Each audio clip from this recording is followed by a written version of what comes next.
Mimi mwenyewe vile mnamniona, mimi nimekuwa kwa siasa. Nimeweka tu break kwa sababu nimeingia executive. Lakini mimi kawaida mimi ni mwanasiasa. Unajua ukiwa mwanasiasa, wakati nilikuwa nafanya siasa, nilikuwa naangalia mudi ya wananchi.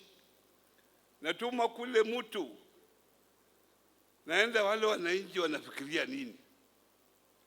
Yale ambayo wanafikiria ndio mimi nitakuja kuongea hapa. Hata kama najua ni ya uongo, hiyo ndio mimi nitaongea. Kwa sababu mimi nataka makofi. Si mimi ni mwanasiasa. Hiyo makofi, hata kama najua yale naongea sitafanya ni ya uongo, lakini mimi naongea kwa sababu mimi nataka makofi. Mimi niko hapa, mimi saa hii siko mwanasiasa, lakini nataka nimwambie serikali ya William Ruto inafanya kazi. Tumekuwa pamoja na rais kwa siku mbili. Akiamuka asubuhi saa 12 mpaka jioni. Tena hapa hata alifika mbele yangu. I want to apologize to your excellency kwa kuchelewa. Wewe unafanya kazi.